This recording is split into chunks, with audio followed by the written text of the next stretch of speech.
Hello there, everybody. It's me, Garrett Kidney, the co-host of You've Got to Be Kidding Me on the Voices of Wrestling Podcasting Network. And I am Liam Jones, my full name, and I'm also a part of the Voices of Wrestling Podcasting Network as a co-host for You've Got to Be Kidding Me. We are a TNA history podcast that covers TNA 1 month at a time. We cover all the drama, all the matches, all the Vince Russo nonsense you could ever want in your life. Have you heard of TNA? I bet you have, but would it be funnier if two people made jokes over it the whole time? Probably. So if that sounds like fun to you, check it out on this very Voices of Wrestling Podcasting Network, and Liam will do bits and whatnot. This podcast is a member of the Voices of Wrestling Podcasting Network. Visit voicesofwrestling.com to hear the rest of our great podcasts, as well as show reviews, columns, opinions, and updates across the world of wrestling. To the highway in a brand new day. Over the rainbow, gotta let it go. So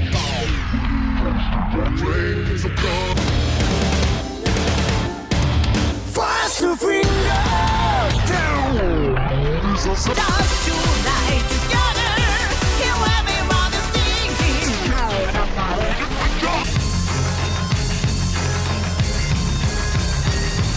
Nikanda wants your pie. Kobe Sambo wants your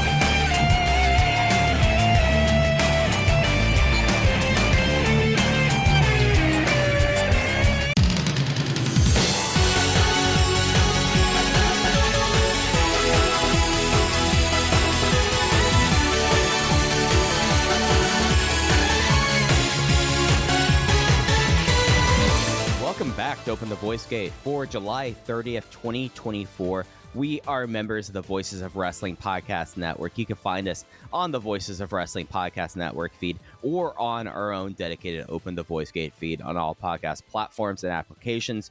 You can follow us on Twitter at Open Voice Gate. If you'd like to donate to the show, click the link in the show notes. It'll take you to our redcircle.com landing site. You click the red box that says sponsor this podcast, and you can set up a one-time or reoccurring donation. No obligation whatsoever, but we would like to thank all of our previous donors. I'm one of your hosts. It's your old pal, Mike Spears, joined alongside, as always, Case Slow. And Case, I have to ask you, we are two relatively busy people, but I have one question I kept in my quiver here. Have you watched any of Gold Zone? I'm sorry, you kept it where? In my quiver. I kept this one question in the quiver when we were talking. What is your quiver? It's like you have an arrow quiver. Okay, didn't help me at all. Yeah. No, What's an arrow quiver? Oh, it's what holds your arrows if you use a bow and arrow. Okay, I feel comfortable not knowing what that is. That's fine. I've never come across a situation in which I've needed a quiver. So, I'm sorry. I was too distracted by the verbiage to understand the question. What was the question? Oh, I was wondering, what is your impression of the biggest innovation of the modern Olympiad, Gold Zone? You know, I have not actually spent a ton of time on Gold Zone. Now, I've spent a ton of time watching the Olympics. I love the Olympics, and I enjoyed the COVID Olympics, but I am really enjoying this year because I'm watching all the basketball. YouTube TV has a setting where they have unlimited DVR space to begin with. You can record every bit of Olympics that air on TV. So I've been going back, and the men's basketball that I've missed live, I've been going back and watching parts of that. I obviously was into the skateboarding, even though Olympic skateboarding is very odd. I've watched a ton of judo. I love judo. That's been great. The Gold Zone is a great idea. It's great innovation. It's exactly what this Olympics needed, but I myself have not personally spent a ton of time with it. So this is how I am Olympicsing right now. So I have Gold Zone on because, at least for like Texas, like Chicago, everything's basically done by there's nothing live happening by about 5 o'clock. Our time. Like, yeah, the bummer is like with my work schedule, because my work day starts at 5 a.m. and I'm home around noon, and the bulk of the good stuff is happening at like 10 a.m. and I'm kind of missing it because it's when I'm maneuvering around the office. Yeah, so what I do, or what I have, is that I have everything through Peacock. So what I've been doing is like I've gone and it's been like, all right, each time that there's a track cycling event, I want you to DVR it, and then I'm just going to I'm gold zoning the rest of it, because I realize that like whenever my fiance is over, like, yeah, we'll probably like watch like the primetime version if we're not doing something else. But like, I just want to see like constant like sports. And like today, like they had like the perfect moment of you had handball and you had USA 3x3 basketball. See, I missed the 3x3. I'm gonna go back and catch some of that because I like that. I heard Jimmer Fredette's playing for Team USA, and I am in. Team USA is wild. It's not just Jimmer Fredette. Canyon Barry. Okay. and of course, like everyone's favorite like NBA kind of star thing here. Chase Budinger is like one of the beach volleyball teams. Yes, like I saw that. Yeah. So like we have like a uniquely weird basketball kind of situation already. But it just is one of those moments where it's like, okay, I have handball and I have 3-on-3 basketball being played at the same time. And they got Scott Hansen in, which I feel like and they give Scott Hansen, you know, the prime time like afternoon slot because like that's when you want to do this. So getting Scott Hansen to like talk about like women's gymnastics finals I was like, all right, like he's doing like the narration and then they would like cut in with like their action announcers. I was like, all right, they've actually really kind of figured this out here. So I'm gold zoning the rest of the Olympics and just the stuff that I really am into. So like track cycling, modern pentathlon, and of course Kieran. I will be watching those on DVR unspoiled. I'm super into it. That's what I like about the judo is in the preliminary rounds, it's just one right after another. You know, it's Sudan against Pakistan, and those guys roll around, and then you know it's Iran versus Canada just right on the mat right afterwards. It's a great format. It's great stuff. I always wish it went a week or two longer. I'm sad already thinking about the fact that you know it's going to be over here before we know it. I like getting up on the weekends.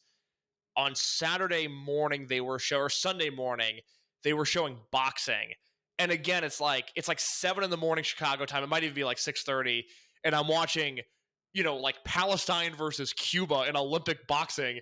I'm like, man, this is a weird thing for me to be doing right now. I'm just watching people from all corners of the world beat each other up. And it's also the fact that they're doing them all like in the great like Parisian like open air spaces. So it's like, yes, Canyon Barry right now is playing 3-on-3 basketball like right next to the Eiffel Tower. Or it's like, all of the fencing is happening like in the Hotel des Sade and things like this. And it's like, like this feels like a weird use of time and like resources, but also at the same time, I'm like, the whole thing about the opening ceremony, it's like, y'all just don't want to have an Olympic stadium. Like that was the big revelation for me was like, y'all don't really want to have to like try to like pitch to Paris. We want to have a giant stadium, which given how everything has happened with the poop river, I don't blame them. No. I mean, you know, as I always point to with the Olympics, it bankrupted a country in Greece 20 years ago. I would very much be against that sort of thing. But God, it's good. I'm so into the USA basketball because it's obviously a phenomenal team. I think it's a phenomenal team that has a chance to have a really catastrophic loss, either in the lead up to the gold medal game or in the gold medal game itself. I could see one game going horribly, horribly wrong for them. And it's not that I'm rooting for that, but I think it would be so interesting if that were to happen because it's, you know, another legacy deal for LeBron. Durant, and this is full Bill Simmons brain, I'm just copying what he said, but, you know, Durant has a chance to establish himself as basically the greatest national basketball player of all time. And you have Embiid, who is just outright saying falsehoods on podcasts and not getting checked by it. And we're all just like, okay. You know, Embiid's saying the Boston Celtics were a super team, and if he played like Jason Tatum, he'd get reamed for it. And, well, he could be the greatest player of all time, but he's been injured, and he's always injured. And now he's slandering LeBron while he's playing with LeBron. And it's like, this is nuts. And then he played horrible against, I think it was Sudan in game 1. It's just like, oh my God, the USA basketball stuff is great. I love the Olympics. It's the only time I feel patriotic. I root for the US when I can. And when I'm not rooting for the US, I'm obviously rooting for Japan, given what we're doing here. Yeah, it's just like for me, I feel like that like this is the time of like I just like seeing things that I'm not going to see. Yes, exactly. It's, you know, it's the boxing. It's again for me the judo. I'll do the rugby. fencing. I'll do the handball. I do a lot of water polo. I think that sport's fascinating. I love the water polo. I feel like I'd be so awful at water polo. I can't swim, so I know I wouldn't be good at it. Oh God, I'm just like imagining just getting water constantly into my sinuses. Well, that's the thing. You It's just like live in a world of water going up your nostrils, and it's just like, well, I don't ever need to like get a neti pot because I'm just blasting my nose with chlorine every day. Yeah, because I love the concept of it. It's like, okay, how do you play defense? I get it. It's like hockey on the water, but how do you play defense? And it's like, well, you attempt to drown your opponent is basically what it is. Like you're not trying to kill them, but you're almost killing them every single time you have to put on the brakes. I love it. It's a great sport. Yes, and speaking of great sports, we are back. I'm going to stop you. I have one more non-Dragongate thing to talk about. Dang, I thought I had that there. I know. But the appropriate transition, I have to mourn with somebody, is not a great sport. Mike, the state of the Chicago White Sox, let's talk about it. Yeah, man. Sorry to our European listeners, but you'll understand. Stick with us. This is the baseball conversation you will understand. Right. So the Chicago White Sox, I feel like ever since Ozzie Guillen coached this team and the way he got fired, ever since then, it's been perpetually cursed. And now it's even more so with just everyone, like Eloy Jimenez getting traded. And then basically just looking around and it's just oh, this is a team that very likely is going to only win 40 games, if that. I don't think they're going to win more than 13 more games this year. As we record, and for those that don't know, the baseball season goes through the end of September. There's 162 games in a season. We're recording this. It is not yet August. We're recording this at the end of July. Mike, if the White Sox went undefeated for the rest of the season, they would still finish under 500. Yeah, they're 27-82. And they've lost 15 straight, which is a franchise record as well. Yeah, and the manager hates everyone on the team. Everyone of talent has kind of been traded out. Tommy Pham is still around, and Tommy Pham's in St. Louis now. They traded him. They traded Tommy Pham. Okay, that's the real where everyone abandoned the ships, because Tommy Pham was the one guy I was counting on him to get into a fight in the locker room. That's the one last thing left for the White Sox this year is a full on enter locker room fight. I've never seen a team like this before. The thing that I always hyper fixate on is the run differentials for this season, because the Yankees, right? Yankees are a very good team this year. Their run differential for the entire season is plus 116. The Phillies, another very good team, their run differential is plus 104. The Chicago White Sox run differential this season, as we sit here right now, is minus 221. That is unbelievable. They're 100 runs worse in the opposite direction than the New York Yankees are. And they have Garrett Crochet, who is statistically one of the best pitchers in baseball, which shows you how bad everybody else is. And they traded Eric Feedy, who was their second best pitcher. And it's unbelievable. The point I've made this entire year, and we'll see it come to fruition now, is they were this bad before the trade deadline. So that meant they had Feedy and they had Pham and they had the corpse of Eloy Jimenez. They don't have those guys anymore. I'm frustrated they didn't trade Robert. I'm gleeful they didn't trade Crochet. But this is historically one of the worst sports teams to ever exist. Yeah, and it's such a wild. So today was the trade deadline. Yep. And with now essentially the expanded wild card division, you're just the Rangers were actually buyers and not sellers, even though that they're 4 games out. The West, everyone's kind of been shooting themselves in the foot in various kind of fun ways. I mean, talk about a team that bad things are happening. Did you hear what Ron Washington was has pretty much is trying to sell Mike Trout down the river? Yeah, no kidding. Yeah, this is just a very much a vicious year, I feel because baseball's good. I don't know how to. I think the ecosystem's just too far spread out, because I started thinking about at the beginning of the year Shota Imanaga and how well he was pitching for the Cubs as a rookie, and now the Paul Skeens thing, and it's man, it feels like baseball's really good this year, and yet it still doesn't have any national attention.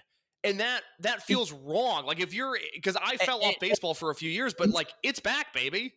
And Paul Skeens is the perfect example of someone that you would think would be much a bigger deal. He started the All-Star game as a rookie, and everyone still talks about Livy Dunn. Like he's still like, you would think that if baseball, who for our European international listeners, baseball has had a superstar problem like long before WWE had a superstar problem. Like they've just never been able to, basically since the steroid era, have not been able to kind of get the hearts and minds like it was. And I just like, you like look at someone like Paul Skeens, fresh out of college. Like he was pitching for the College World Series for LSU last year. He gets pushed through. He makes the All-Star game, and he starts as a rookie. And he has like one of the most like famous. I mean, she's an NCAA athlete, but more so like for like as like an influencer. Livy Dunn is like monstrous, and it's just like, oh, it's just does not matter. Like Paul Skeens, like I feel like Paul Skeens should be like shouted from the mountaintops, and it's like, oh, Paul Skeens should have 2 no-hitters right now. Yeah, and it's just like I just think baseball is just so far down where it is. Like the people who are like the baseball sickos will be just going like, oh yeah, Paul Skeens. Like, okay, so we're talking about Paul Skeens on a Dragongate podcast. Like that we are here, but the thing is that there's just not like the community now to build off of that. So it's just like, why bother with that? Yeah, I mean, you see it with, the continued shredding of legacy media where it's like, God, where is the Paul Skeens Sports Illustrated feature? That's really what I want right now. Where's the racy Paul Skeens, Livy Dunn, ESPN magazine shoot and, them interviewing each other or whatever. The Skeens thing is crazy because I guess for those that don't know, like, the idea of being drafted and then 1 year being in the major leagues, that in itself is a foreign concept to 99.9% of players there are. He did that and then started in the All-Star game, which is literally unheard of. I mean, it's mind-blowing stuff. For a sport that is over 140 years old. Yes. I just, it's a little head-scratching. And, a lot of times in the office, we have First Take on. Obviously, it's on mute because we're doing our own talk show as that's happening. But we like having First Take on just so we can sort of make fun of the format of the show and make fun of the headlines and the topics they're talking about. And I always just scratch my head. It's like, can they not do 15 minutes on the NL Central? Can they not do if they're going to do a baseball topic, it's Aaron Judge related, which I get it. Trust me, I've seen the way they treat the NBA. I'm not expecting glorious MLB coverage, but like, in the middle of July, can you guys not talk about the NL West for just a second? Because baseball's really good this year. There's really exciting players. There's fun storylines, and there's a rookie phenom with a famous girlfriend, and that doesn't feel like it's a big enough deal. Right. Whereas, I mean, we've seen in the NFL how someone not even in the glory position because of like his girlfriend now is like one of the top 3 stars in the NFL. Like, he was not that way before he started dating Taylor Swift, but now Travis Kelce is like name recognition wise one of the 3, if not the top 2 most recognized people now. So like you kind of get to see it on display what happens when like there is like a cultural machine behind you and also a sport that's able to like go like tap into that versus baseball that like the fact that like Livy Dunn wasn't like all over Dallas Fort Worth for the All-Star game like was surprised me. Like I was like, why isn't she like throwing out the opening pitch? Like just make her into like you should be tapping into this. I hope this doesn't sound offensive, but the thing that always impresses me about Livy Dunn is that she always comes across very pleasant whenever I see interviews with her. And I wouldn't expect somebody who's that pretty with that level of fame to make be like $5 million of NIL money. Yeah. I wouldn't expect to be like, oh yeah, I kind of like her. But every time I see her, I go, oh yeah, she seems fun. I kind of like her. It's just like that's a real talent because she might be a nightmare when the cameras are off. I don't know. All I know is that every time I see an interview with her, I go, man, she comes across really well in like a way that I would never expect her to, because I would assume again with the money and the fame and the looks that she would be a bit of a nightmare, but she's not, and it's very impressive. Yeah. So why wasn't she like out front face forward, for the entire thing? I mean, like instead of having the hat stuff, which I've like tried to figure out why they've chosen those. I think really it was just someone's kid had the All-Star hats, which were like a bright highlighter blue and hideous. Yeah. But that's a person. Worse in person. That's a whole other complaint of, now they wear the actual team uniform for the home run derby and then the All-Star game jersey for the All-Star game. And that's not the way it should be. That is completely ridiculous. You Flip know, it. Yeah. I thought for the first 2 years of Nike with the MLB, which was, you know, I don't know if you know this, I don't know how widespread this info is, but when Majestic, you know, lost their license, it was supposed to go to Under Armour. And Under Armour had the deal in principle, but they were doing so poorly financially that they went to the MLB. Under Armour almost went out of business. They were like, if we go through with this deal, you won't have a jersey provider. It's going to kill us. So Nike swooped in, as they do. And I thought for the first 2 years, I thought all of the rebrands they did were really solid. I love what they did with Pittsburgh. I love what they did with Milwaukee. I thought most of the City Connects were, if not strong, then at least they were logical. And then this year they completely fell off a cliff. And then the All-Star jerseys were horrible. And then they wore the All-Star jerseys during the game. And that was just a giant thumbs down. Yeah, it's just massive cell phones. Just one after another. So in short, the Olympics are great. Baseball is very good. The White Sox are terrible. And let's talk some Dragongate. That's right. And actually, it's kind of one of those unique things that we're experiencing in 2024. Usually, we would have basically the remainder of July off from Dragongate after Kobe Pro Wrestling Festival. That's not the case this year. They had one televised show to close out the month of July. It's their summer festival that they have at the home base of Kobe Sambo Hall. This is a show that they often, treat it like a summer festival, like outside of the ring, and they have stalls. And I know that KZ and UT were doing like pseudo Okinawa-esque like portraits in the ring with things, and it's just that's how Dragongate got followed up from Kobe Pro Wrestling Festival. But before we get into the Summer Festival 2024 case, we want to take some time and kind of take stock of the state of the company and also where Dragongate kind of is, and also the hot topic of Yamato and Moles to lead off this episode. So, okay, Yamato, like after this Kobe Sambo Hall show and really before it, remaining kind of in the news more so as his 14-minute promo has kind of spread throughout the Dragon system to the point that one person just seemingly cannot let it go, and that's T-Hawk. So I guess I didn't mean to start with Mole talk, but your takes of what all has gone on from Yamato. And he had a long Twitter thread that I know you posted a translation of in the Discord, that it's just it's a Cold War that's gone somewhat hot, but then Yamato says, like, we're not going to do business with him, so why am I even continuing this conversation? Yeah, this Yamato promo, and I hinted at this last week, where I think it quite literally got a little bit lost in translation for the English speaking audience, and Jay wasn't doing the full promo translations like he normally does, and as it turns out, for obvious reasons, with Yamato show closing promo. But I made the point last week, I think this Kobe World will be remembered not for the Twin Gate match, not for anything Mochizuki Jr. did, not for the old guy tag, but for this Yamato show closing promo. And if there's objective upward trajectory in the company that follows because of this promo, I think it could be looked at as a really special moment in the company going forward. One of the things that I'm really fixated on is if you go to the Gaiora YouTube channel, which is a great channel to follow because they upload high def, old Dragongate stuff, old All Japan stuff, and obviously like baseball and tennis and real sports that they have. But a lot of their Dragongate content, if it's an archived video, something from the library, you're hovering around 20,000 views, let's say, like 18 to 20,000 views. The newer Dragongate stuff they post always does a little bit better. That's like 22 to 25,000 views. For reference, the show closing Yamato promo, which they uploaded in full to YouTube immediately after the fact, which they never do, is currently sitting at 78,000 views.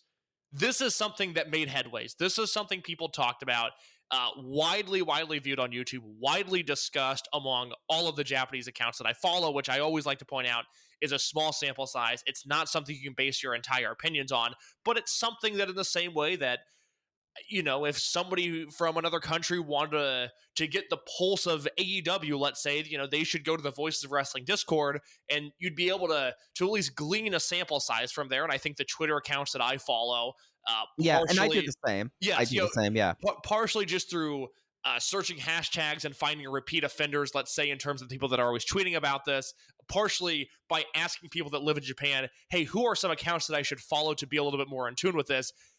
For a week and a half now, this is the thing that's being discussed. It's Yamato's promo, it's T-Hawk's response, it's Yamato's Twitter rampage that he went on, which we'll discuss here momentarily, and then just the fallout from all of this, and the source of it being among especially the hardcore Dragongate fans, the ones that I follow that lean more hard into Dragongate rather than like, hey, I like Dragongate and sometimes I go to Glade, and also here's a New Japan thing. The Dragongate people feel a real sense of pride over this promo, and I that's why I'm so into this Yamato title run, which we're a week into. Obviously, 0 defenses so far, although we do have a Dreamgate match booked for Dangerous Gate, and boy, was I wrong. It's an exciting time.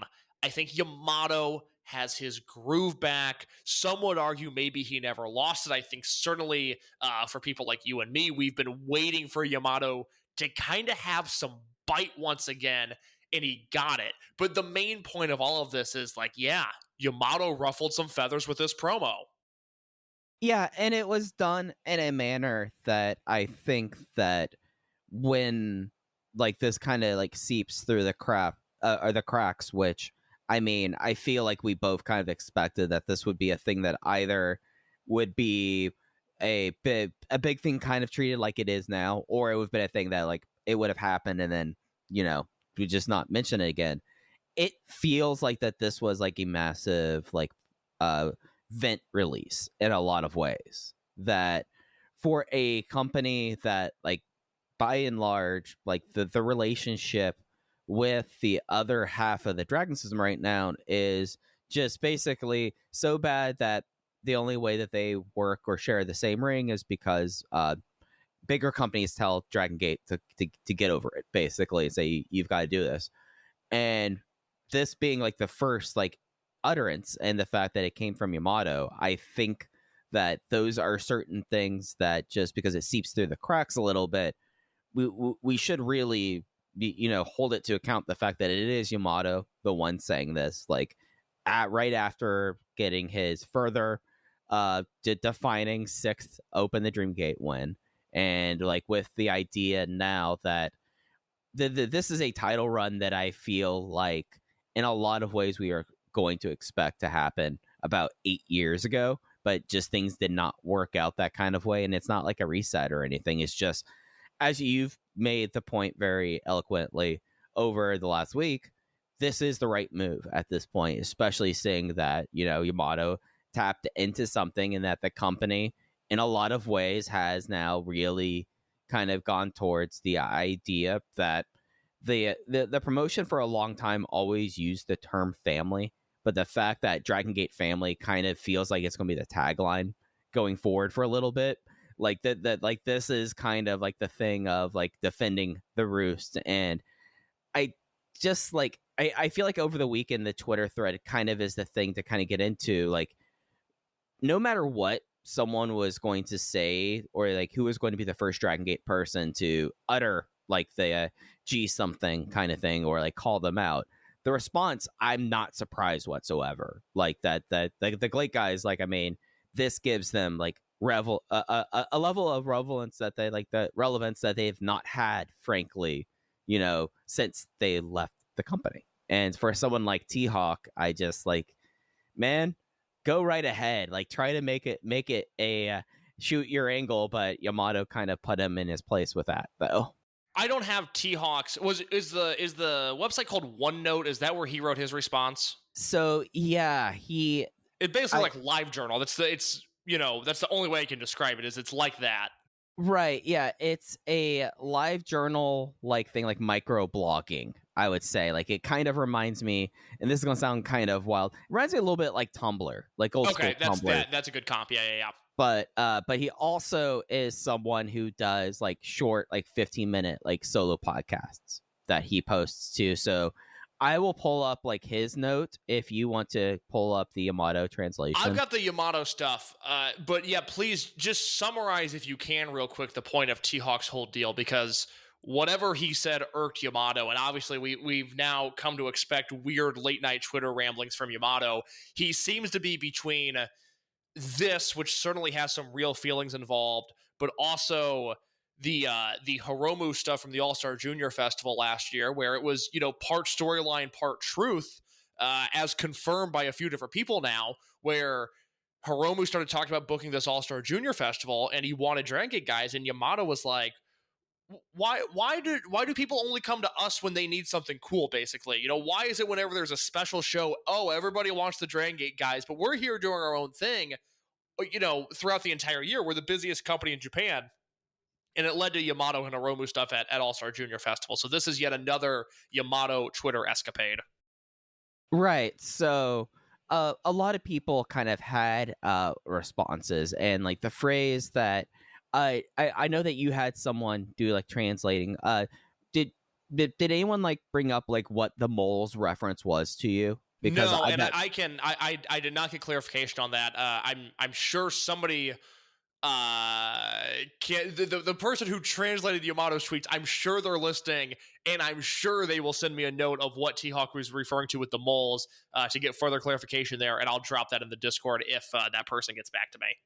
Yeah, so essentially, like, I feel like that there is a response of that from the GLATE roster that I'm not trying to translate, but essentially was like calling Dragongate guys sheep in a way. Like that was kind of my impression. Yamato, the person who really took it the most was T-Hawk. He wrote a blog update on his note, and essentially, like, he says, like, even if you claim if you're omniscient and omnipotent, which is one of Yamato's catchphrases, I don't give a damn. If you love bad-mouthing people, you should usually talk to them your usual fun way. We're living lives to our greatest with GLATE right now, you idiots. Pride or pride? Is he only trying to look cool in the ring? I'll give it back to you exactly like that. I got fed up with what you call few of lame, self-depreciating bulls who have no pride whatsoever, so I chose a new path. And then he goes like this, and he's like, I don't know how he's communicating this to his juniors, but he's constantly complaining about the fact that it's over. I guess the split, something that T-Hawk did. This is a machine translation from Note, and then he brings up to the end, at the end of it, I can forgive bad-mouthing over drinks, but the path I am now is publicly rejected any further. I'll give something back. If you're going to make it a job, do it properly. One last thing. I still hate all of the mole guys, including the current president, as people from a current junior. Again, machine translation from that. So feisty stuff. That led to a string of Yamato tweets. These were translated not by the machine translation. Luckily, we have a friend of the show who is a professional translator who lives in Japan, which has worked out incredibly well as of late.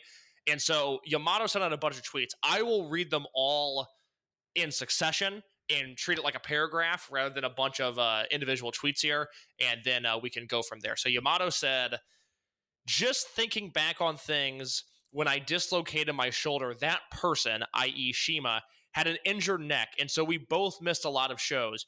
We were in the same car heading to the hospital, and he says, quote, you're a perpetual match 4 guy. Don't get any ideas above your station, end quote. Yamato then goes on to tweet about how he wanted to make a YouTube account, but he couldn't figure out YouTube's monetization, which is an excellent note. As I continue, he says, at the time, I couldn't really make sense of what he was saying. Well, I'm certain he doesn't remember any of it. I'm the sort who just says whatever pops into my head, but Shima's the type who's elevated saying whatever pops into his head into an art form. So back to the conversation in the car, I didn't really get what he was playing at, so I couldn't really get offended by it. I'm not like Sawada, which is KZ's shoot name. I'm not like Sawada. I've never spent my entire life walking in someone else's shadow. I've worn my heart on my sleeve. You know, I like a night out on the Raz just like anyone else. Well, not like anyone else, not like Sawada, which is again KZ. So he continues, so after the conversation in the car, I thought, hang on, you dick. You don't know anything about me. More importantly, why am I letting someone decide these things for me before the fact of the matter?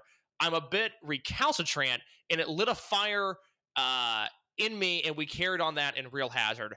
Don't get the wrong idea. There were good times too where we'd have a laugh together, but ultimately, I think our values were too different. Everyone puts their own pride first. Contrary to what everyone thinks, I'm not really the sort to hold grudges. If I ever ran into any of them, meaning Stronghearts, I'd probably ask if they were keeping well and be able to carry on civil conversation. That's why them young fellas have got it so wrong. They're completely disconnected at this point. I'm talking about that one bloke, which we assume to be T-Hawk, who went on one note and just wouldn't shut up about the promo. The one whose career has just been one bad thing after another. You're the flashpoint for all of this. You're the one who Takagi and myself left the dojo to, in which you made complete shambles of. We left the dojo to you, and thus began your reign of terror, where apparently, God only knows where you got the money from, you'd be shoving the luxury items you bought in the young boys' faces. All of the Reiwa lads have got the same thing to say about you about that time period. Thank God he's gone, is what they say. Me, I'm an interested party in all of this. I've been there every step of the way and seen everything. I was there. So shut up, you fucking gob. Yeah. Right. If I go into any more detail, I reckon Boss Man is going to have my head, so I'll put my phone down. We'll probably put the rest of my grievances up on OneNote. End quote. Yeah. My goodness. And then later, Yamato said, absolutely, like, I'm not going to, this isn't an angle. He's like, because T-Hawk later says, it's a pain to be, it's a pain to keep tracking this out in the middle of the night, so let's get this straight. I'll be waiting in Yurakucho, which I believe is a district somewhere. But he said, for some reason, July 28th is also open on his schedule. And it's just like that. And that was basically when Yamato was like, no, I'm not going to. So Yurakucho is in Tokyo. So apparently T-Hawk does not keep up with the Dragongate schedule. I mean, look, there's a million things here. The line about Shima, and look, I feel like I'm on an island now, because it's not that I'm necessarily pro Shima in 2024, but I think he actually takes way too much of a beating. But the line about Shima, in which Yamato says, Shima's the type who's elevated saying whatever pops into his head into an art form, is one of the most damning character indictments I have ever heard of anybody in my entire life. Yeah, that is when you know someone to their core, basically. I mean, that is unbelievable.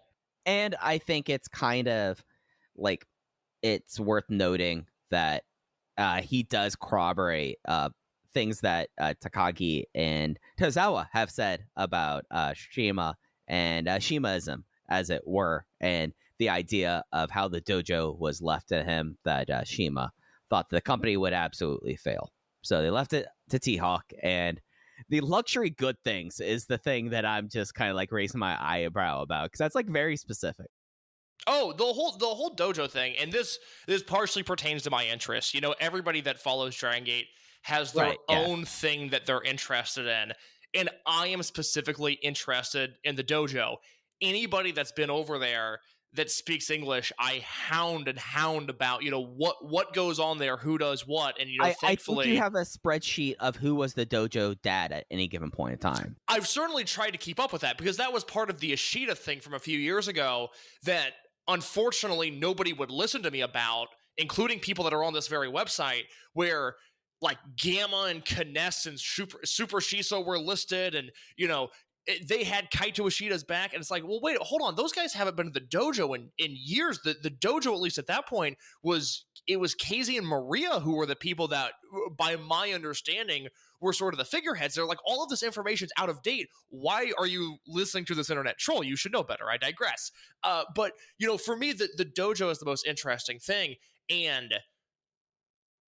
for them to say that about T-Hawk, to explain the poor behavior, is just all so interesting to me. And for the Reiwa guys to have that experience, because they were the ones obviously going through this as T-Hawk would have been in charge of the dojo, at least hypothetically, that is a super interesting wrinkle that I had never had never really put together. And I don't think it means anything. I don't think there's any conclusion to draw from any of this. I don't think it greatly impacts the future, knowing this information compared to not knowing this information. It's just really interesting to me. I mean, I'll say that would make a lot of sense why then there was a Mochizuki led like teaching unit that almost all the Reiwa guys were in.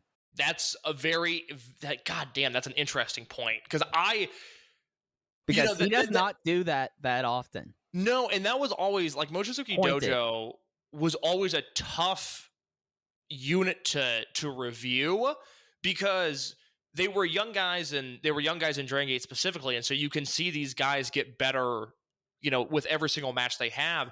And it was always like a weird thing where I was never really sure what to attribute to Mochizuki and what to attribute to anybody else. Like I still don't know how much of a hand Mochizuki had in specifically training them. But Mike, that's a fascinating point. I never even considered that. Yeah, just like looking at timelines and like from what I know from like previous stuff from OWE, like would make a lot of sense why they were all kind of put into a unit to retrain them on the road while everyone else was kind of like in that people were having issues with were in Shanghai. It also goes to the point that Jay brought up 2 weeks ago, which is like, hey, T-Hawk doesn't seem to have any friends. Even Eita is not homeboys with him.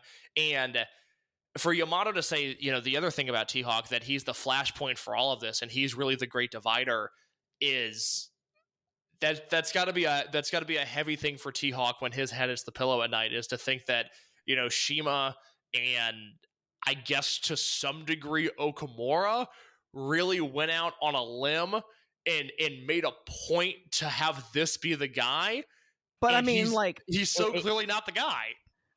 And it was something where, like, I'm not going to try to extrapolate this one conversation into like the full clickdom of what the Dragon system might have been at any one point in time, but that also replicates in how they shove T-Hawk down everyone's throat and how T-Hawk's pushes kind of worked also. I feel like that it's very it's one of those things where T-Hawk to me is like this giant enigma, and the more that like I see these kind of things, it's like the most that I've been interested in the guy, but it's not like wanting me to like buy a ticket. I'm not gonna go buy one of his 40,000 yen bags of coffee.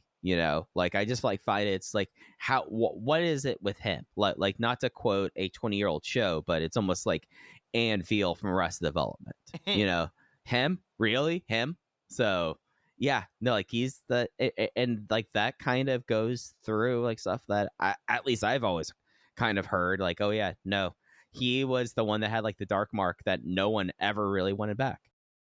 Well, it's crazy, It's why, like, we need, like, the RF video shoot interview with Yamato where you can have somebody just drilling him. And don't think I didn't try this, by the way, when he worked AEW a few years ago. Don't think I didn't send out some feelers. But you need, Yamato in front of a camera and me going, all right, what do you think about working with Susumu? And then Yamato says something. All right, what do you think about working with Kness? And then Yamato says something.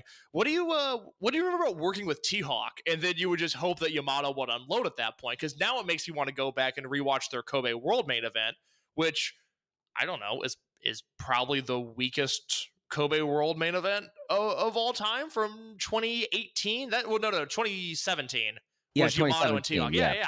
I got to go back and rewatch that match now, because I'll tell you this. I went back, and this is I'll link you to this so you can put it in the show notes, Mike. Okay. I went back today. It's an infamous match. Everybody should rewatch it just because it's a great match. But Yamato versus Shima from Korakuen in January 2010. Do you remember this match? Vaguely. Okay. Fair. Yeah. After reading everything we just read, go back and watch that match, because it's already phenomenal. It's one of the best Yamato performances of all time. It's not, I wouldn't call it one of the best Shima performances. It is one of my favorite versions of Shima. I really wish we had more singles matches with him doing this rather than a big epic junior heavyweight trying to be a heavyweight style match. I wish we had more of this. Watch that match with those tweets in mind and it elevates the match to a whole nother level. It is so interesting to have more context on that match because those two go out there and they kill each other. And it's not with like head drops and strikes. It's with like goring each other into chairs and Korakuen and fighting all around the venue. It's an awesome match. I'll link you to it. I'll make sure it's in the show notes. Yeah, but it all of this is just to say Yamato now 9 days as his 6th Open the Dreamgate champion. Heat check. I feel like this guy is even more like we'll talk about some predictions later on, but I feel like I'm getting comfy right now because this is going to be a long ride with him right now. Look, I would have loved for a Ben K to win at Kobe World. It would have been super interesting. I think Ben having a long run with the Dreamgate belt with his current position is a super interesting thing to explore. I think he'll eventually get that 3rd Dreamgate run, and I think he'll have that time. But I'm already having sort of a hard time thinking objectively like, oh yeah, Ben should have won that match because we have 40 minutes worth of Yamato talk, and that's not talking about anything in the ring. That's not talking about the upcoming Dreamgate match or what he did in Kobe. This guy is interesting right now. In what's going to take this Yamato reign to the next level, and I hope they can get there, is I started thinking today, okay, what is Paradox? Paradox is this unit with Yamato on top, Doi and Dragon Kid beneath him, which is, a great foundation, and Susumu and Kagatora, who, I got to be honest, I thought they kicked ass on that Kobe show. I'll say this now. Susumu and Kagatora versus Hulk and Maria it had no business being as good as it was. I thought that match was fantastic. You have this unit that's, old guys. And all they're really known for right now is being old guys. If Paradox gets hot, not in the sense of Yamato has great matches, Doi has great matches, Dragon Kid has great matches, Susumu and Kagatora are always going to be great. But if they get hot in the way that when Z-Brats is really cooking, Z-Brats feels like a full-on unit, or when Vibes is great, like Vibes just existing brings something into their matches. Gold Class at times has had that. Big Hug when they're really clicking has that. D-Courage at their best 2 years ago, they had that. If Paradox feels like a hot unit rather than a unit that is made up of wrestlers with momentum, this could be the first time that Yamato has been in an interesting and engaging unit since he left Berserk. I think it's been that long because it was Tribe Vanguard, which I don't want to speak for you, but I was never into until the KZ Maria UT stuff towards the end of that unit. It was it was Team Dragongate, which I liked, but it wasn't like, oh my god, look at Yamato's unit. It was, a means to an end. Exactly. It was a holding pen before the RED versus Torimon Generation match. Exactly. And then you had High End, which universally sucked, one of the worst units they've ever had. And then you had a year of exploration. So we're going on 8 years now, 8 full years where we haven't been able to rally around a Yamato unit. It's why I was so in favor last year of him doing the year of exploration, of him saying, I'm not in a unit, I'm not in the title picture, I don't want to be in storylines, I'm basically having a midlife crisis here. I just want to fuck around. I've worked hard my entire life.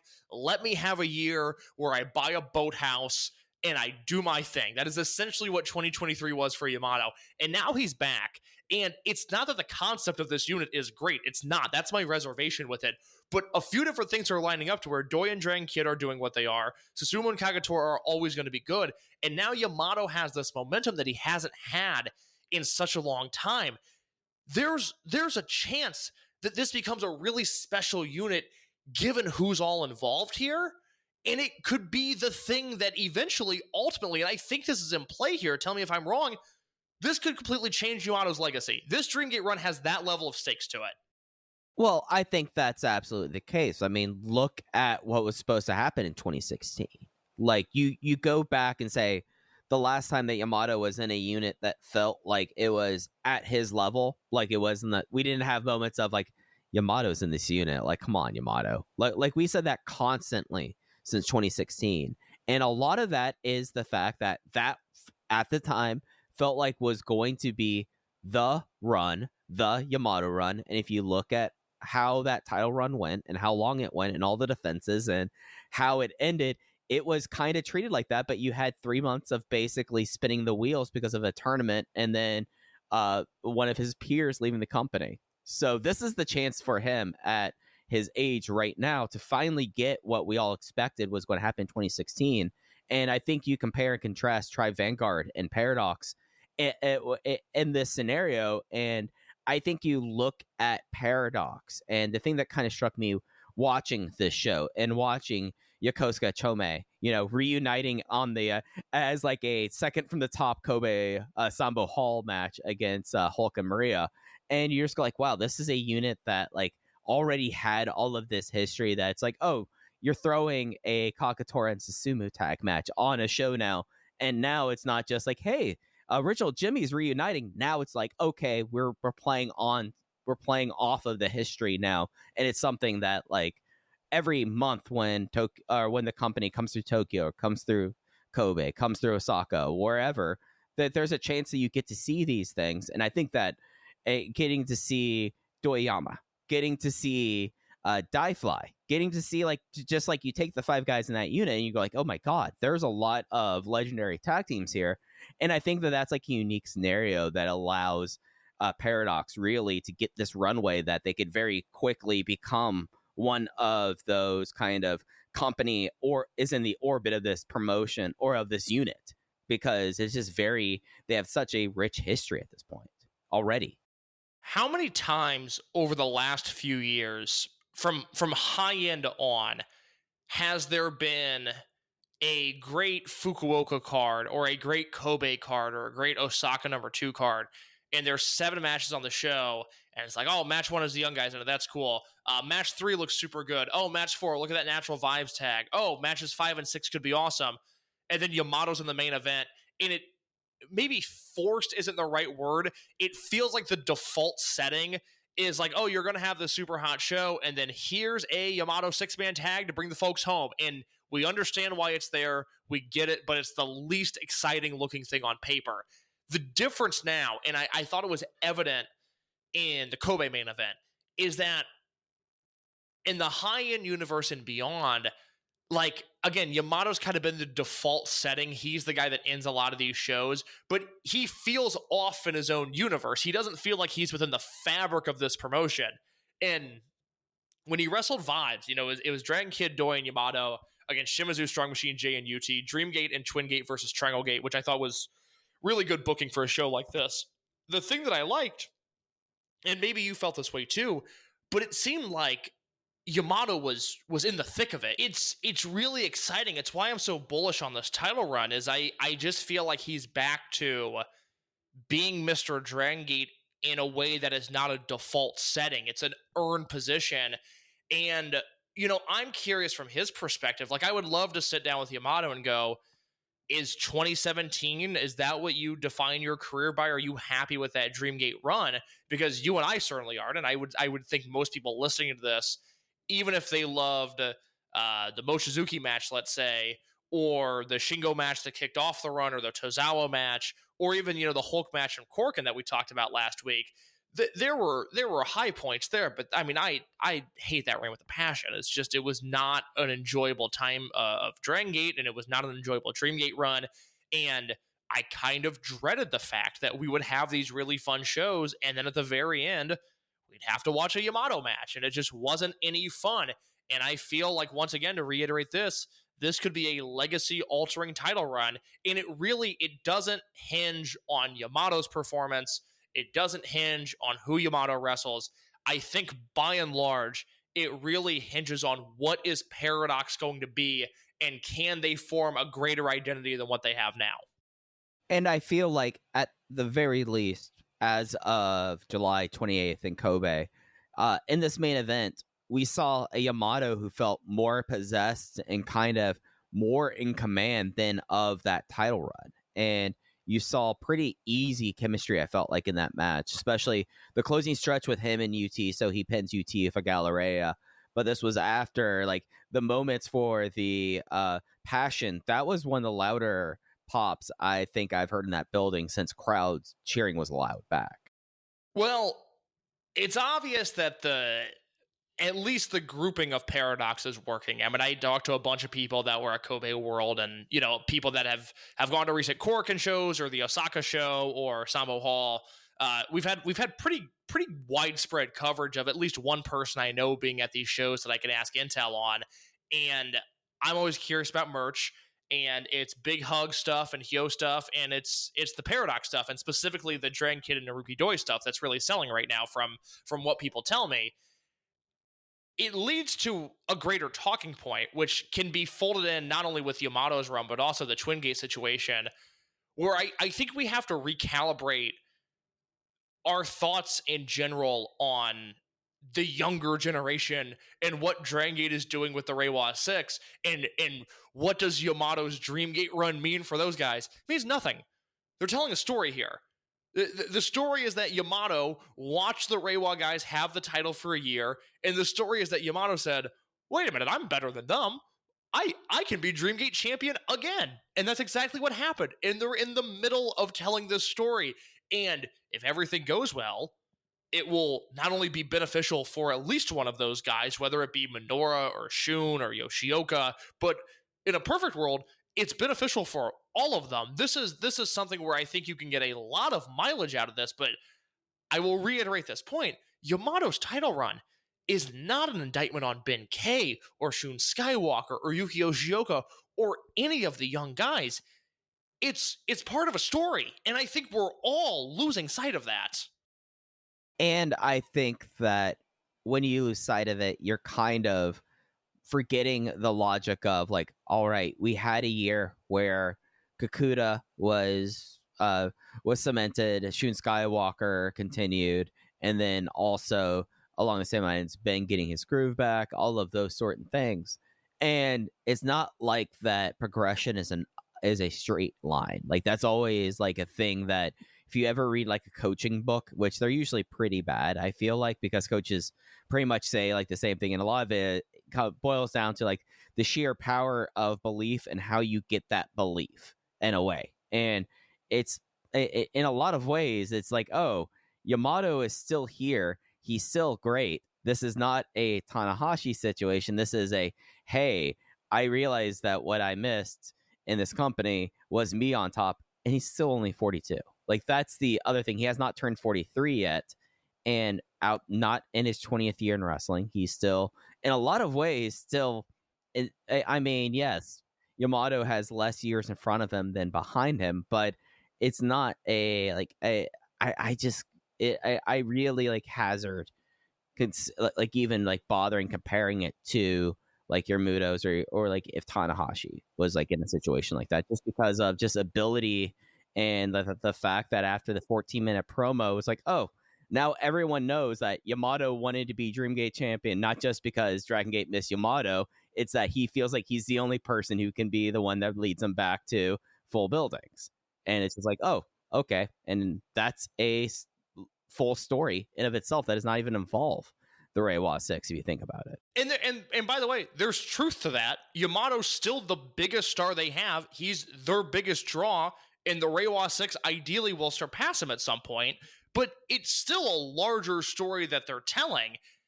Right, yeah. But like the idea that like it's just like, oh, we're waiting for Mochizuki Jr. No, it's not that whatsoever. There's not.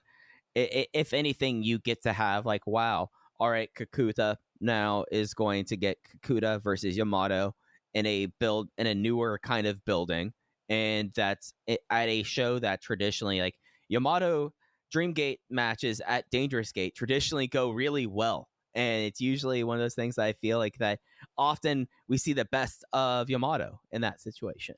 And I think that that's the side of the coin that people who are thinking that we are fast forwarding to 2029 are missing, is the fact that like there's value here. I'll preface this with, if you disagree and you think I'm moving the goalpost back, to tell me in the Discord that you think I'm wrong on this, because I can certainly understand why some people might be annoyed with what I'm about to say, given how bullish I am on Drangate's younger generation, given how youth-centric I often am and how I want the best for the guys that are not only under 30, but the guys under 25 at times. As I look at the wrestling world and how the Dragongate roster, I still think is from a consistency standpoint when it comes to both output and overall usage, the best roster in the world. I know people are into the G1. I will catch up and see if people are telling the truth or not. I'm a little dubious. AEW has great talent, but they don't always use them well. Dragongate is the most bang for your buck in terms of the roster.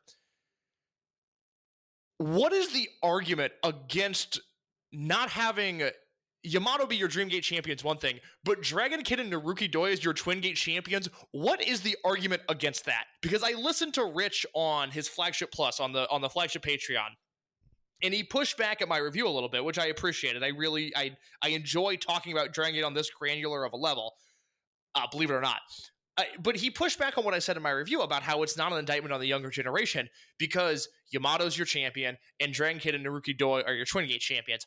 I would make the argument that the Twin Gates have nothing to do with this and that it's its own separate conversation. But even if you want to lump them in, why would they not be your Twin Gate champions? It's Dragon Kid and Naruki Doi, and if you listen to Alan Forel's excellent podcast on both of those guys, but Doi in particular this past week, he is, if not the best pound-for-pound wrestler in the world in 2024, although I think he's damn close at this point. He is the single most enjoyable wrestler of this year. And to your point, they can still go. It's not Muto. It's not Tanahashi. These guys, Doi's doing the best work of his career, and Dragon Kid's not far behind, and Yamato has a chance to also do the best work of his career. Somebody explain to me why that's a bad thing. Someone explained to me why someone 15 years younger than Muto, who still has drawing pedigree, should not be optimized. And I know Muto is the red herring in all of this. I think everybody outside of those in Pro Wrestling Noah's booking office recognized that was a bad deal, and a lot of people It was an attempt that they managed to say that they put 30,000 people in the Tokyo Dome, and it's their letters next to Keiji Muto's retirement. And I think I said this on the air a few weeks ago. If not, I said it to you in private. But in hindsight, the Muto thing that really shocks me is just how many English speakers were watching Pro Wrestling Noah. Yeah, while Muto was champion. That is really, in hindsight, like, holy shit. And again, part of that's COVID. People had more time. I get it. But also, a lot of fucking people were watching Noah at that time. I mean, and I felt like that era of Noah was interminable. But I understand. Muto is the extreme. Some people might say, well, it's not Muto, but it's not good. I don't know. I'm struggling to sit here and go, here's why I wouldn't have Naruki Doi as my champion. In fact, if I were in the room, I'd be going, can we get Doi and Yamato in a Dreamgate match, baby? Can we milk this Doi thing a little bit? Can he at least go to the finals of King of Gate? Can we do something more with Naruki Doi than what we're already doing with him? I think we're at that level, and I just push back on the idea again that, like, because these guys are in their 40s, because they can still go, that they shouldn't be pushed to some degree. And again, I look at the Twin Gate thing completely separate of the Dreamgate thing. But if you want to combine them, I think it's the same argument for both sets of titles. Did people say the same about Masaki Mochizuki winning the Dreamgate? No, but that's because Mochizuki's Q rating is what it is. Right. Yeah, I think it's just something that Yamato had, for better or for worse, a very... I think that the story of this episode of Open the Voice Gate is that 2016 was not kind to his legacy, and this is his time to reunite it because he had a very tepid title run there, and I feel like that if you took that title run out, maybe people would be more be like cheating it more charitably. I think I would say. I'm very wary of doing the "Are we sure Yamato's not underrated?" segment. I'm curious to see what happens at Dangerous Gate. We might have to do that.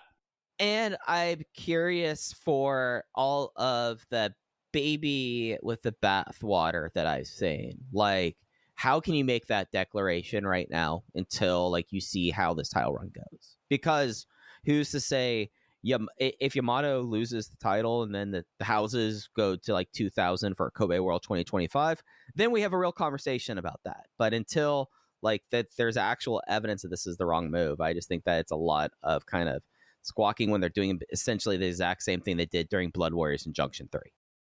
Very good point there. We have a Dreamgate match set for Dangerous Gate. It is not Yamato versus Kai, which I am absolutely stunned by. What is it instead? It is Yamato versus the hip bomber Madoka Kakuta. Wins as Royal Sambo. That case, I think outside of the main event, I enjoyed the Royal Sambo the most. It was like the crowd was really into it, and the Ben and Kakuta segment towards the end was a lot of fun. It was a more hefty than usual Royal Sambo, but Kakuta came out, made the challenge, and on August 12th at Yokohama Budokan, it is Yamato making his first defense of this Open the Dreamgate title run against Madoka Kakuta. Not a Yokohama native. I have a prediction about Yokohama natives that we'll talk about with the other title match that was made later on with this. But this is why you have Yamato as champion. You bring Kakuta, someone that I think that we've seen his 2024 not be really much of anything. And it's not due to fault from himself. That was just the cycle down. And am I a little surprised that 7 months is the cycle down for Madoka Kakuta at age 24? A little bit. I figured that we would be talking Champion Gate 2025 for his next title shot, personally. But hey, I thought through the Royal Sambo at the very least that Kakuta got reheated and was completely viable, and I think it works for Yokohama. First of all, the Royal Sambo was fantastic because you not only had that great closing stretch with Ben and Kakuta, which logical step 1 to step 2 booking. Ben was just your Dreamgate champion. He got beat by Yamato. Who does Kakuta beat to get a Dreamgate opportunity? Ben K. I thought that was beautifully laid out. The other stuff in the match was the gold class stuff where you had Rita and Minoura and Ben working together, and then they all one by one turned on each other. That led to Rita doing the side headlock pin on Minoura and actually pinning Minoura with the side headlock pin, which was just fantastic. I am so into that singles match at Korakuen. This was an upper tier battle royal. I mean, Shun got potato sacked over the top rope, and it was amazing. And then Shun, after all of this, decided just to rant on the microphone right after the match. So excellent stuff. Excellent stuff. But Kakuta getting the Dream Key. What are your thoughts? I think it was Andy who listens to the show. Somebody said something that is so right, which is, this Dreamgate run for Yamato might be legacy defining, but in the short term, in the now, in the immediate future, this is where Kakuta really needs to show up. And my thoughts on his ceiling and his overall presence in this company is going to greatly be impacted by his performance in this match. I said specifically in the Voices of Wrestling 30 Under 30, I said his Dreamgate run wasn't what it should have been. He had the bad Kobe World angle, and he had the horrific angle at Final Gate. He had no luck when it came to booking. Even the Minoura match, which it was all right, they did everything right in King of Gate, and then for some reason that match just wasn't hot. The only thing that really worked was the Shimizu stuff, which was outstanding, and that's because it's Big Boss Shimizu, and he's forever underrated. I said in the 30 Under 30, don't count Kakuta out. This is a guy that's going to be back in the top of the card. Don't worry about his Dreamgate run. We've seen enough of him over his short career, mind you, his very short career, that I feel confident saying this is a guy that belongs on this list. I like that I'm voting for him. I assume I'll vote for him next year and the year after that. If Kakuta bombs in this match, we'll have to have a very serious conversation on where he goes from here. Because I'm 95% certain that he and Yamato will have a banger. I believe this is a first time ever singles match, but there is 5% staring me in the face that I just cannot fully ignore. It is really the moment where now we get to see Kakuta as the challenger after the story was told, after he finished his story, after he got that. And I think in a lot of ways, everything that we say about him is couched with this idea that he's 24 years old, and that is preposterous. And I wonder with him and with people like Junior and people like SMJ, if there's a little bit of, hey, we want to get them like the accomplishments, but at a certain point we have to be willing to say like they need to be knocked down and be built back up. And I think that that's really the kind of match that you want to see coming out of Yokohama, I would say, is the match where Yamato basically has to take him down and grind him down, and at the end of it, basically Kakuta is not able to like make the one last clothesline or the one last pin. Like, it has to be that kind of story for him. But that's also, again, couching the idea that he's 24, and that's kind of a preposterous idea about there's a bit of me that's like, am I going to forsake this guy if this is it for him? And we kind of forsake someone we talked about earlier pretty early, but I feel in a lot of ways that he's in a much better place than that person. And I feel like that he, at his age, he's going to get a lot of opportunities, and it's just going to happen again and again. And at the very least, the crowd accepted him once as champion. So that's one thing that T-Hawk never was able to say. The interesting thing is they have zero TV to build this match because Korakuen, Kikuchi's in the main event, D Courage and Taguchi versus Z-Brats, and 11 days later they're in Yokohama Budokan. They have no Kobe, they have no Fukuoka, they have no Osaka, they have nothing. They've got a bunch of house shows, including like the Dragon Dia house show and the UT house show, which, you know, why we don't get Nagoya, and I think that'll be the last Dragongate show at the Nagoya International Congress Center for at least a year, because that venue is going under construction. Why those aren't on the network, I don't know, but we won't get any build to this other than what we've already gotten, and, you know, maybe an angle, maybe a promo in Korakuen. So that'll be very interesting to see the heat of this match, because it's not like Kakuta versus Shimizu from last year. It's not this long-running thing. It's not like Yamato versus Ben from Kobe. This is going to be quick and to the point, and they're going to have to rely on having a great match, which I assume they can do, but I still have my reservations. And the other title match, it was not immediately made in Kobe, but coming out of it, Natural Vibes versus Big Hug. So those are our two title matches that we have. So I don't know if we can really anticipate other challenges to be made at Korakuen as well, just because of how the match setup is. Like, who is Naruki Doi going up against? I closed that window real quick. Like there. Like on Korakuen, it is Doi, Dragon Kid, and Kagatora versus Mochi, Kondo, and Awashi. I guess they're going to do Agon, maybe. Because because the problem with Dia being in that main event is like it's gonna be hard to get all 4 title matches set up just based off this. Yeah. This feels like Ishin and Kai have the credibility now to step in and go, well, we'll take that Twin Gate match, and that's what I'm hoping happens, but I don't know. I would think you have to do something big with Kai. It's his hometown, and he's not in the Triangle Gate match. This feels like we're headed towards Ishin and Kai versus Doi and Dragon Kid, but I also thought we were getting Yamato versus Kai, so what do I know? Right, and neither of those Z-Brats guys are in that match because they're in the main event. That's right. Which, you know, the Doi match is match 4. That'll be pre-intermission. The intermission match will be Monte and Shimizu, which could be really, really good. I'm excited for that. But you could have Paradox do their thing and then have Ishin and Kai come out and beat down Dragon Kid and Doi and say, we're gonna, you know, end D Courage tonight, and then we're gonna take the Twin Gates at Yokohama Budokan. That feels realistic. Yep, that's fair. I don't know how we're going to get to a Brave Gate match though. Yeah, because Shun is too important, Kai's too big, Ishin's too big, and I mean, I guess they could do Jason. Jason's way too big, man. That's true. I'm thinking of 2021 Jason, not 2024 Jason. Yeah, I don't know what they'll do there. Maybe it's Minorita. Yeah, I was gonna say maybe it's Minorita. Maybe it's Estrella. Maybe it's the Estrella send off. That's fair. Sorry, word salad there. Give it another shot. Take 3. Here we go. Yeah. This is saying in here.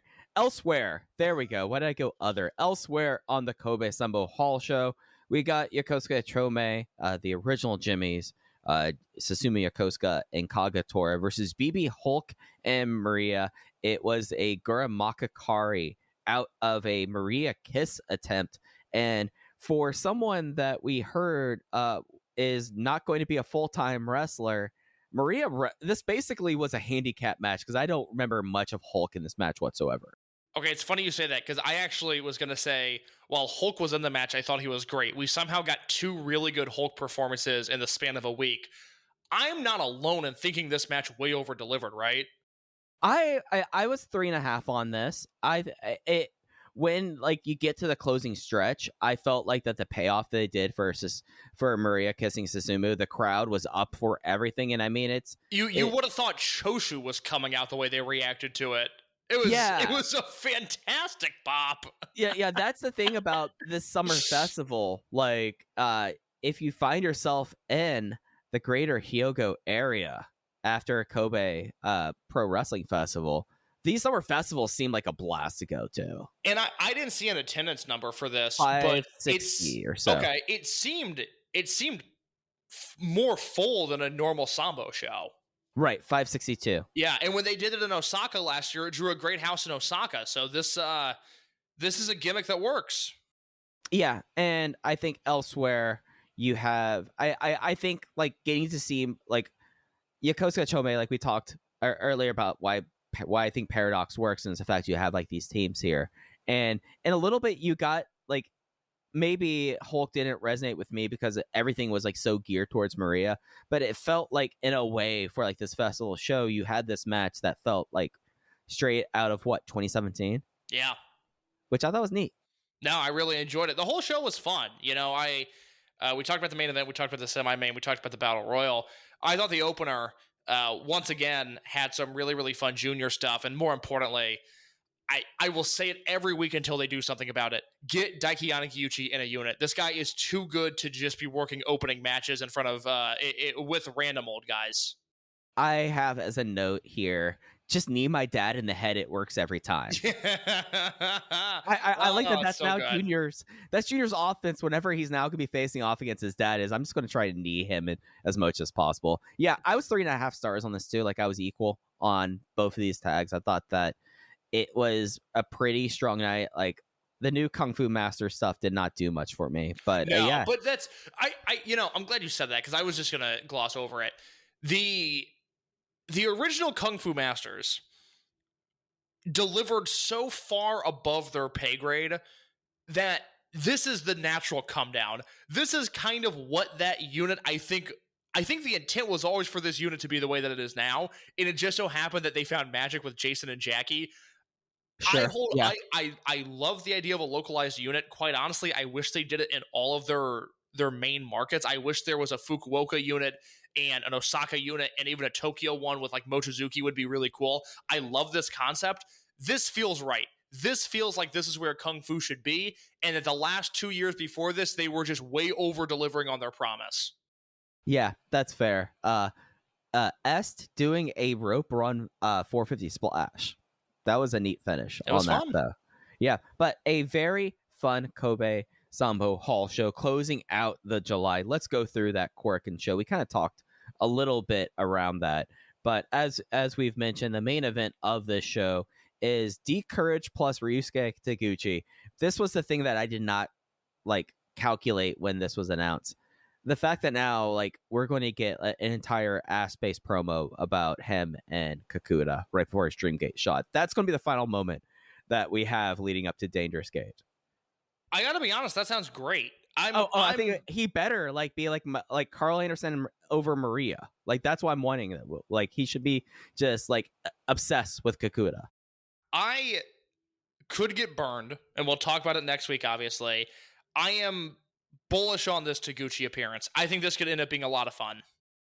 Yeah, and I think that it is at the very least has an opportunity to be very weird, and I will take that in a show that is probably going to have a lot of moving parts going on. Semi-main event, we have Yamato and Susumu Yokosuka versus Hyo and Jackie Kamei. Interesting that this is the match that they do coming out of that. You're getting kind of the Triangle Gate preview in the match before that with Luis Monte versus Big Boss Shimizu. I felt like you could probably do SMJ and UT versus Hyo and Jack, and I would like that instead of the. Yeah, this could be really good, though. Oh, no, absolutely. I mean, like, I'm not like I'm not going to count out Susumu Yokosuka case. Well, and it's an interesting wrinkle where, you know, I don't think Kame or Hyo are going to challenge for the Dreamgate, but I'm also really curious to see what they do with Yamato and see if it leads to anything. Right. Like, I feel like that the fun of this kind of Yamato title run is that I feel like it adds a little bit of extra English on what happens if we get that long dreamed about Jackie, Kame, Korakuen Dreamgate shot. Yeah. Because Yamato has a little bit of extra to him in the same way that getting that match against Masaki Mochizuki meant a little bit more different than if you had it against Yuki Yoshioka. Yeah, absolutely. Luis Monte versus Big Boss Shimizu, we talked about. That will end in a shot put slam countered into a Hurricane Rana and a pin. And I think we all know that. Big Man Lucha. Yeah. Can't wait.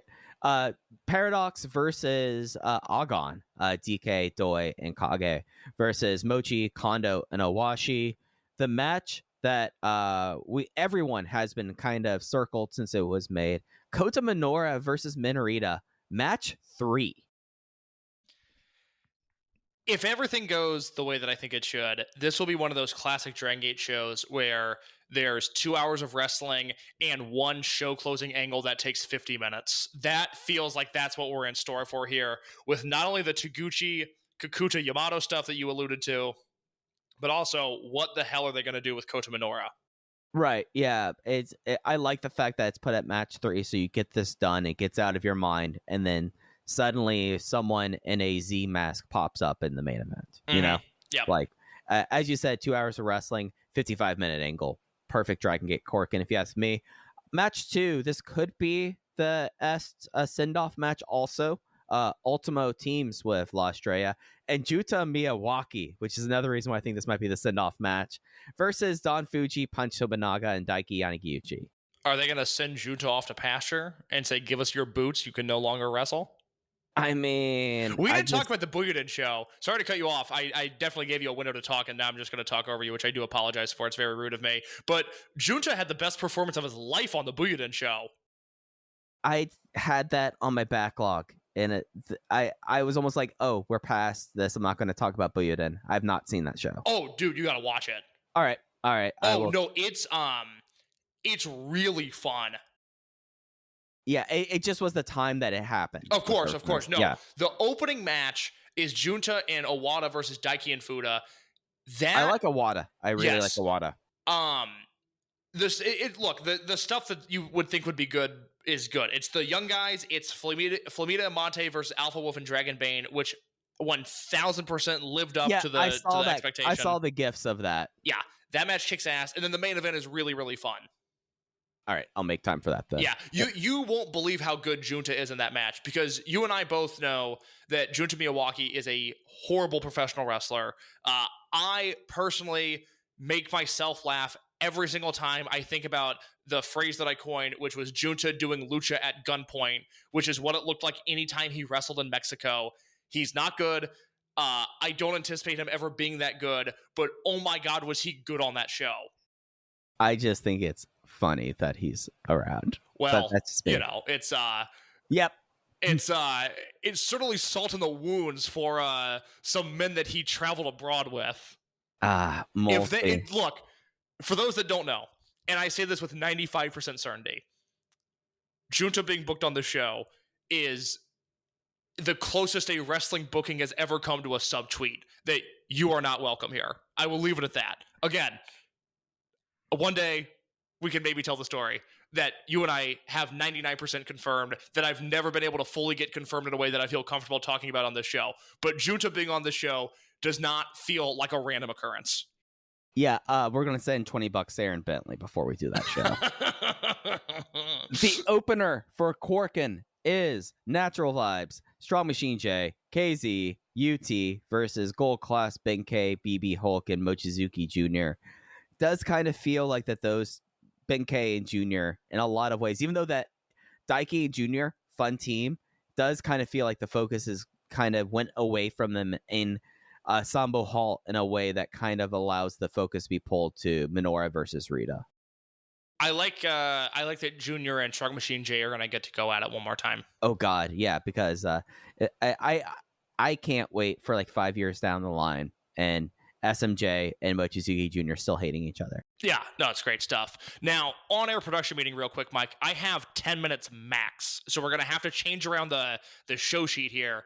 Do you want to skip the middle portion because both of those will be relevant next week or maybe even the week after? Do you want to jump straight to some quick predictions before we get out of here? Yeah, let's do quick predictions and get out of here. Okay, all right, because we're going to talk about the SB Kento and Takuma match that may tape in Mexico for DTU. It's in the Dragongate channel on the Voices of Wrestling Discord. You can watch it there.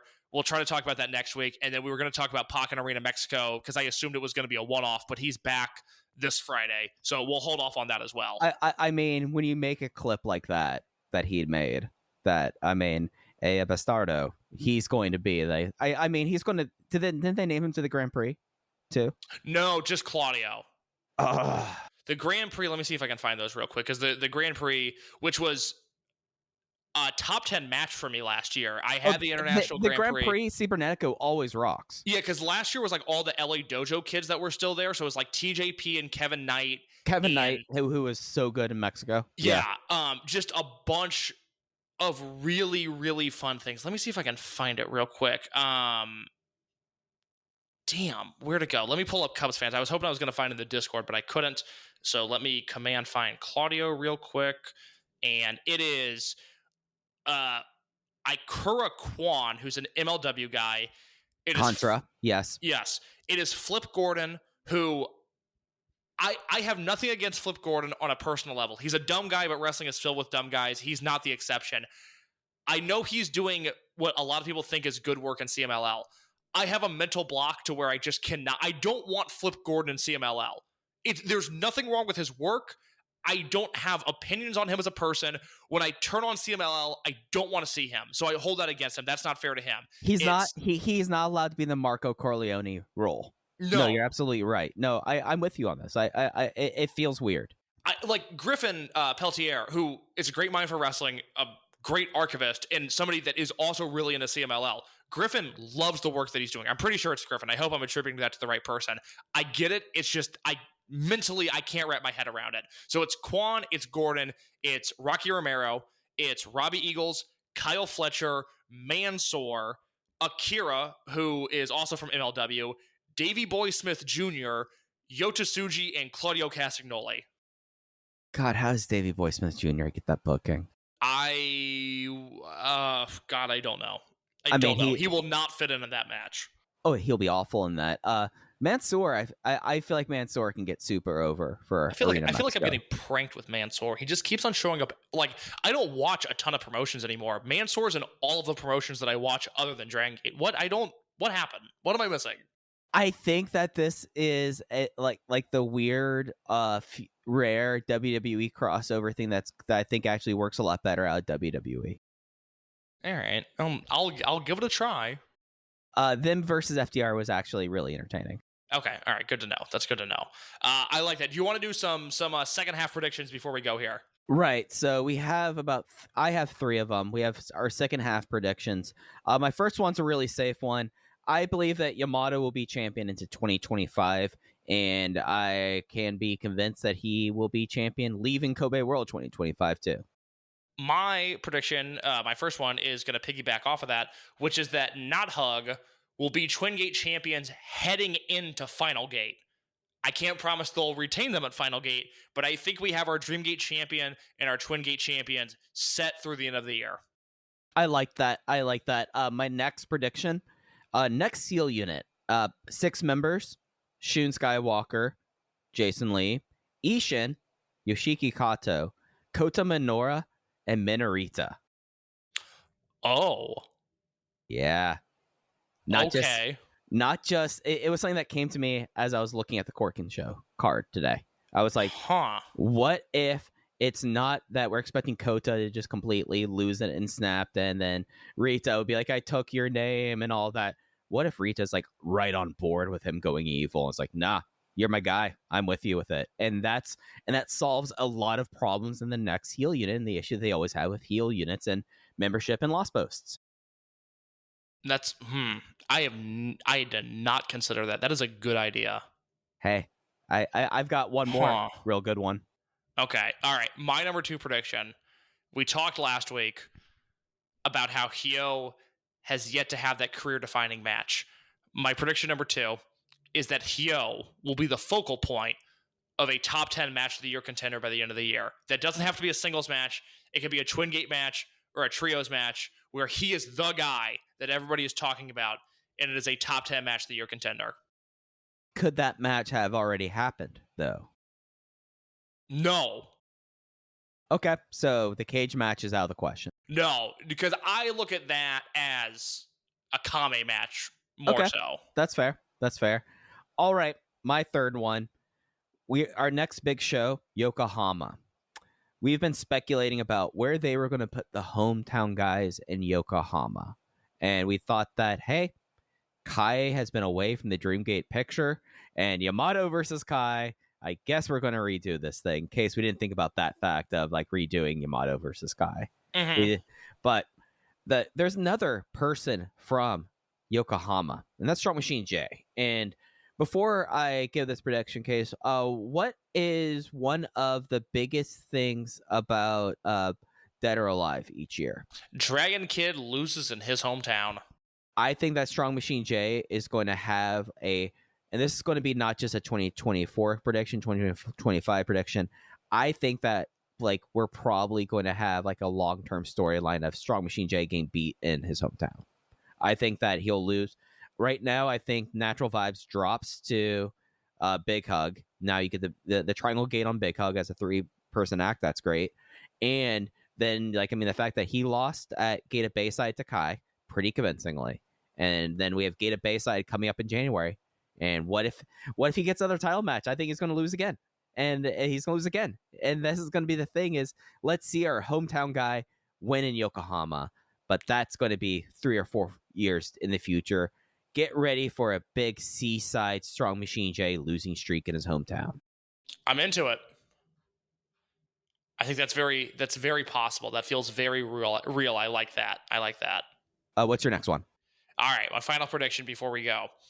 And I want to make this clear. This is not wishful thinking. This is a prediction. Yamato will defend the Dreamgate belt in Korakuen Hall this year. And his opponent will not be Hyo. It will not be Jackie Kame. It will be Mochizuki Jr. Okay, I like that. I had my moonshot with the Rita turning heel. Mm-hmm. Also, I like the idea that Junior getting the Korakuen title shot out of the blue. All right, it's his hometown. It's his home building. Absolutely. We've got an interesting schedule here where he's kind of adrift. Yeah, and you've got to do something in October. That's kind of the hang up here is, Gate of Origin is in September, which kind of counts for something. Yeah, especially if Yamato on top. Yeah, Origin's that's right. That's right. That's a good point. Gate of Destiny is the first weekend in November. I feel like October is kind of the time to do that, and I feel like you could do Yamato versus Junior and Korakuen. That's a Friday Korakuen too, which Dragongate does not normally have. That's a Friday night Korakuen October 4th. Put Yamato and Junior in there. I like that. So let's go over our 3 predictions and get out of here. Mine is Yamato will be Dreamgate champion into 2025, if not completely through Kobe World next year. My next heel unit has 6 members, and it's Shun, it's Jason Lee, it's Ishin, it's Yoshiki Kato when he returns, it's the turning Kota Minoura, but it's also the turning Minoru Rita. And then I think Strong Machine J is about to I don't know how long I'm going to say. Let's say 3 or 4 years. He's not going to lose. He's not going to win in Yokohama Budokan, a la Dragon Kid and Nagoya. I like that. Mine are that Not Hug will hold the Twin Gate belts at least until Final Gate of this year, that Hyo will be involved in a match of the year contender as the focal point, and that Yamato versus Junior will happen in Korakuen Hall for the Dreamgate belt. I love that. And that's going to do it this week for Open the Voice Gate. We'll be back with you next week talking to you about this mysterious August 1st Korakuen. You could follow Case at _InYourCase. I'm at Fujiheya. Thanks for listening to Voice Gate. We'll be back with you next week. Take care, everyone. Hello there, everybody. It's me, Garrett Kidney, the co-host of You've Got to Be Kidding Me on the Voices of Wrestling Podcasting Network. And I am Liam Jones, my full name, and I'm also a part of the Voices of Wrestling Podcasting Network as a co-host for You've Got to Be Kidding Me. We are a TNA history podcast that covers TNA 1 month at a time. We cover all the drama, all the matches, all the Vince Russo nonsense you could ever want in your life. Have you heard of TNA? I bet you have, but would it be funnier if two people made jokes over it the whole time? Probably. So if that sounds like fun to you, check it out on this very Voices of Wrestling Podcasting Network, and Liam will do bits and whatnot.